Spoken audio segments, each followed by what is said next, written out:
Welcome to another episode of Marconi Corner! And this episode is for Forms and Structure, the one and only. This is Podcasting Ina! So before we start, we need to introduce ourselves, diba? Yes. So I am Clinton Y. Agasto, your detective for today. And my name is Jasmine Rosobola, and I am your one and only historian. My name is Krishna Nikajipuna, your archivist for And the I- Marconi Corner. And I'm James Carnapino, your cryptologist. Cryptologist shopper, Chinese ang outfit. Joy. Joy. So, before we start with our detective thingy here up front, na nahitabo diri, we will be explaining the major genres and their past and present forms and structure. So you have poem, drama, non-fiction, and fiction. But let's start with drama, okay? Yeah. So in drama, we have three genres, which is senakulo, duplo, and muro-muro. So sa senakulo, kabalo naman ta diba na ang senakulo is About God. yes, Yes, about the life of Jesus. Yes. Katong pag-sacrifice niya sa ato. Well, the differences between the past and present is that the past is from generations siya. Gipang hatag siya from generations, and it is discussed by a book, which is the Bible. But as for the present today, it can be presented as reenactment. Naiuban every Easter Sunday na act sila as Jesus Christ na mo kanang mo carry sa cross, and some would na mo present through online or videos. As for duplo, it's a poetic debate during weeks. During weeks. Wakes. Two sides exchange witty lines and proverbs. Yeah. So, ang sa duplo kay it's a poetic debate, controversy topic, and then naaman dyan na siya kanang lines and like na ay timekeeper na when ka pwede ka mo sulti sa imong side, because it's not a conversation where kana mag-mix ang two topics na mag-fight mo. So mo na siya ang ginabuhat sa past. As for the present, there are times na lahi na jud ang way. So na ay times na ang debate can be done anytime. You can tell that Pwede siya sa school. Oh, like debate ta dali. Oh, away ta. Ana din. Dayon, pwede pa siya sa sikat na ginabuhat sa Philippines ron, which is flip Flip-top. Yes, naman. Flip-top. Flip-top na paagi siya sa rap. Yeah. So like if there are controversy topics na ang kana siya na person is mo disagree and ako na person is mo agree, mag-fight me ana using rap words and rhymes. So third, we also have muro-muro. So it's a stage play about the fight between Christians and Muslims with swords, fights, and love pop stories. Well, as for the past, I think it's one of the genres na kanang sikat guro back then, but in present it's rarely staged, adapted in short plays or festival performances with simpler costumes. So it's not like senakulo where kanang grabe ka extravagant gali ang kwan. It's also it's also quite evident how the fight between Christians and Muslims is also kanang it's not something na controversy today na united na kay siya. Na-fix na siya na problem today. yeah. So I think that's all for drama. How about the poem? So the poem, there are 4 genres, namely epic, awit, bugtong, and image poetry. So in epic, it is a long oral narrative that is also orally passed down through generations, Rasad, because it happened in the past, man, good. And also awit, bugtong, and image poetry. So in awit, it is a narrative also. A narrative poem. A narrative poem that has strict rules in writing their the lines kay dapat siya 4 line stanza. Like and also like it's quite kanang evident how dapat if awit siya dapat na siya kanang meaning, but however in the present kay there are instances na ang awit is more instrumental itself, there are experimental to kuan your awit. There are photography and so on. yes. So in bugtong also, in the past it is a riddle, creative riddle, but in the present we can find bugtong in many multimedia and video games. And also in image poetry, creative kayo, vivid, it is like you have to imagine it creatively in your mind, but Yes. in the present it can be found in many websites online and Uses graphic design, graphic design also. photography, or Bitaw-bitaw. so more na siya. Yeah. Yes. So as for the fiction, Okay, sa fiction, na siya 4 ka-genres under. It is novelette, metafiction, chicklit, and short Short story. stories. So, kani siyang upat. Kay more common sense naman siya, di ba? yes. So, ang novelette, kay kuan siya. It is not too long, but, not too short. Yes. Sakto Pero, lang. yeah. In the past, kay ang novelettes, kay anha siya makitaan sa mga magazines. And inside these, kay dapat deep and focus siya nga mga stories Yeah. about the person. I think one of the things na ma-find ako na choice sa novelette is galing maboringan ka sa imong gipang-read na magazines or even newspapers, and then like naari mo kalit na randomly story. It's like a commercial break. Yeah, karon Ah, like in the present nga novelettes kay mer siya mix na siya. And like wala na siya like specific na theme, even Yes. though it's supposed to focus on one topic, kay sa current na present kay daghan na siya. And next kay ang metafiction. So in the past kay kanang kuan ni siya like clever daw ni para daw ni sa mga bright the buhaton girl. dili na para natong girl. Dili na para nato. In the past, Yeah, in the Yeah, past. Kaya it was something to make fun of something and to talk about big Big ideas without being too direct. So, masyag ka ng padungog-dungog ra guys ba? Padungog-dungog sa usa I ka agree. tao. Oo niya. Kanang karon kay kuha na siya, directive na siya. I'm creative. Dili na siya backstab but front stab na siya. Yeah. And kanang daghan na siya. Kanang straightforward na siya, Yeah, Merg. straightforward. If kanang, di ba, usually kay Merg, ako pa nabantayan sa past manggod kay Merg, they find like writings kay Merg harsh for them na Merg kanang di sila ka-accept sa truth. Okay, naman sila kanang ang sanay. Nasa fear of shame. Yes. Nga, karon kay Merg, girl stab. If kanang di na ka na situation, then mo din na siya. Next kay ang chicklet. So ang chicklet pag in the past was popular romance novels, and they were often dramatic and focused on love triangles. Girl, nakasunod kag love triangle, girl. Girl, I did ko pangutanan ng chiclet na No. Merg, mo ni siya akong makalagutan na dyan. Okay, kaning chicklet kay mao daw ni siya ang usa ka paagi para maka-find kasi mong true love. Girl sketches. and suit sa chicklet kay mga fun and full of strong Yeah, feelings. Nga wala na to. I think maboringan pud ko usahay kay Merag kanang same stories from good na hala siya kay may ibog niya, kani siya kay may ibog niya. Love triangle, like normal love triangle stuff. Plot na. Pero Yeah. karon daw all-rounder na ni siya. Dili Yes. na siya about love but also about Yes. comedy na siya. Yeah, also it's like a different way of showcasing sa chicklet about kanang woman that kanang dili ra about romance ang role sa woman, but rather than kanang independence pud. And So, ani ni siya may tabo sa online today. yes. Okay. Next is short story. Kaba naman dito sa next short story. Yeah. Pagkabata pa nang ikaon sa ato. So, pagka sa una, in the past, short stories were often simple and powerful. Yes. Meaning short and precise. Wow. So they showed a clear picture of life in the country with a strong message about Filipino culture, family, or history. Yeah, and the murag kanang nakakaon naman guro taning short story sa una no. Hatag Yeah. lagi sa ka example be. Mga alamat, joker guys. Mga alamat, like alamat kada. ng pinya. Oh, Something kana. like that.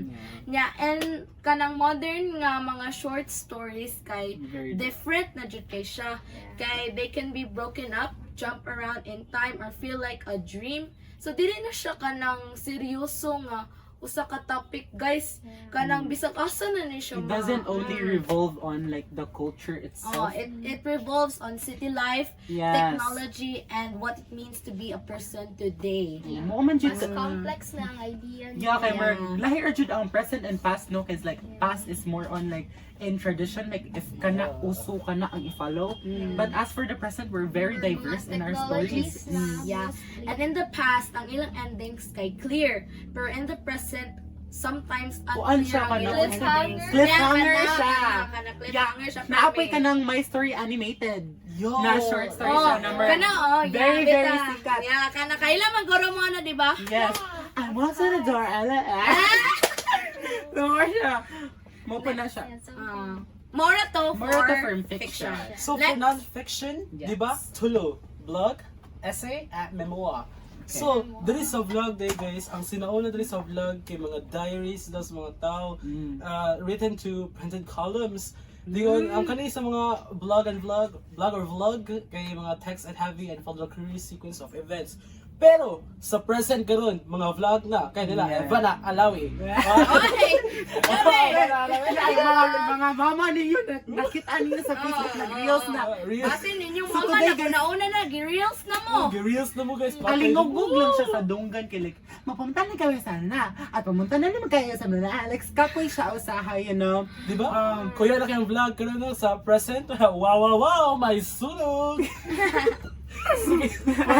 So, yeah. So for essay, serious. the past essay, kay mga formal sila, structured carefully, then published in a printed material. Pero karon nga essay, chat GPT! Tama. Not only that, no, pero ang present na essay today kay mura siya o kanang in a sense na mo write ang mga journalist but kinagaling From there's emotions, too much, deep yes, context. metaphorical siya usahay. Like it's not always kanang structured siya, like grammatical, straightforward, but also like how kanang imaginary the words are. So mo po na ang nindot sa essay na to. Yes, present essay kay more or less formal and manage mga elements live. So memoir kay written in books and follow the chronological order. So ang kaning memoir kay napos sa few visual elements and focus on detailed storytelling.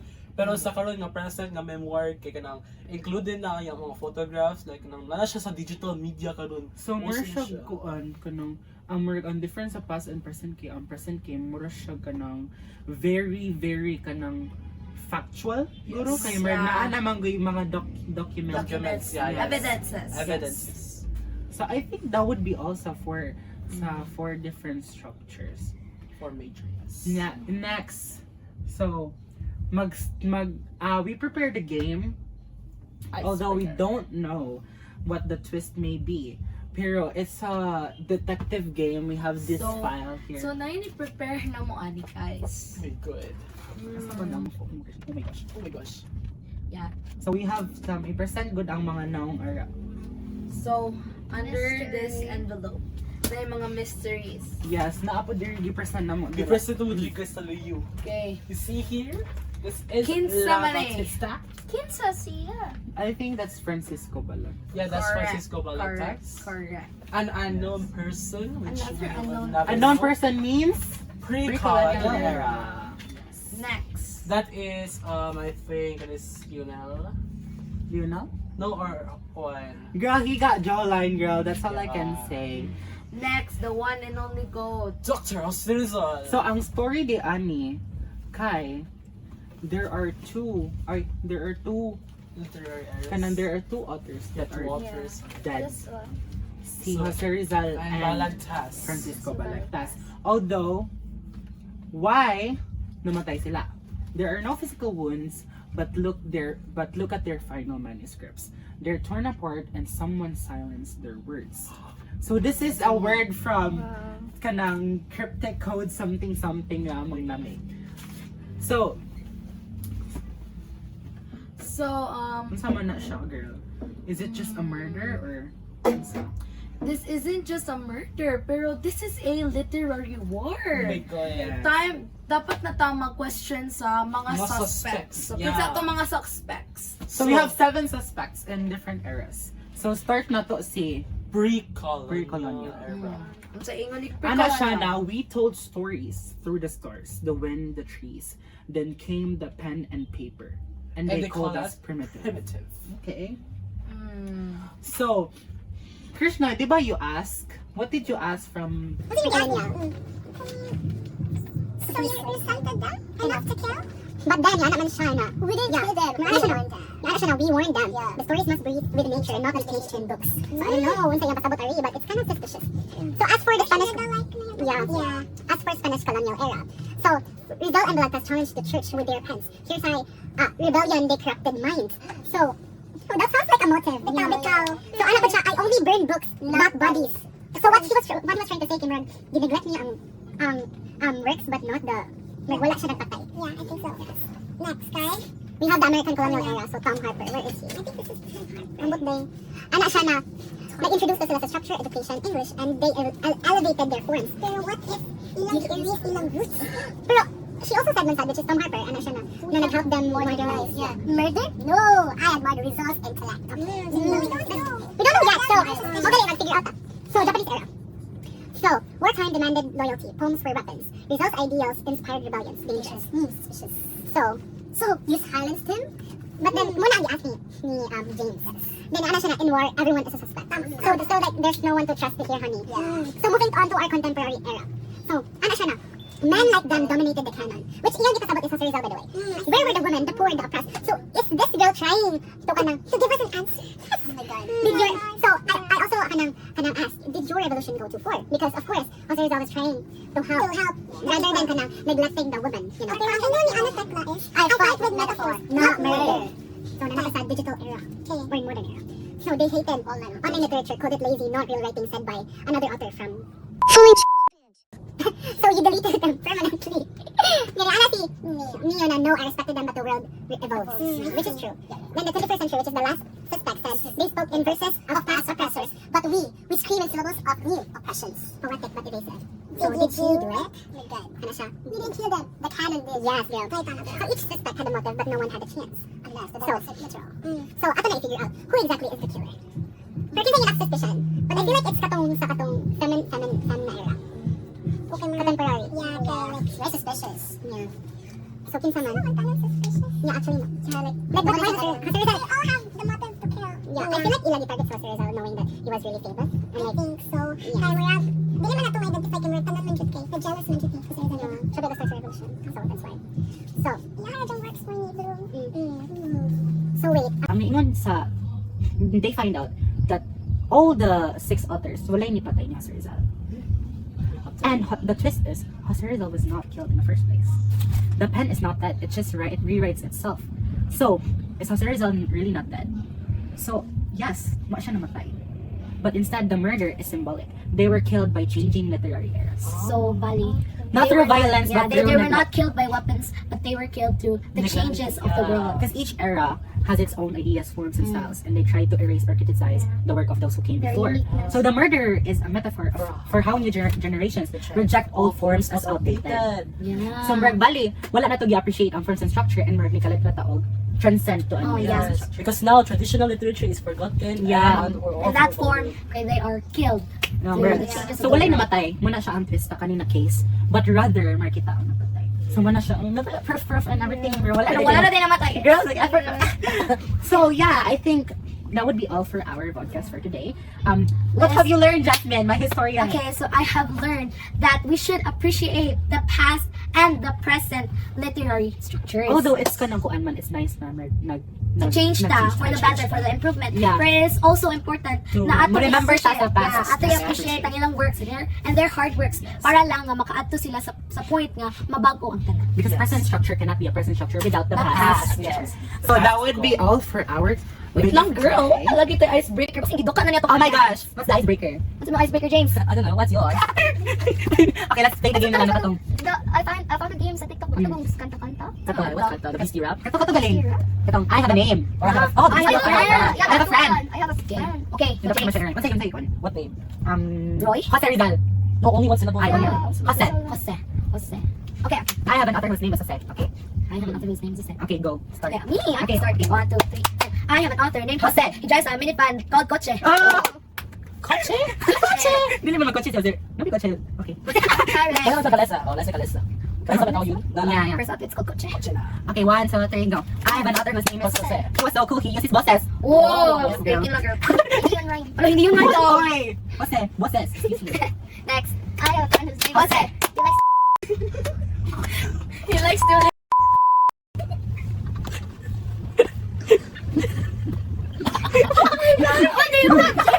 I have an author, Jose.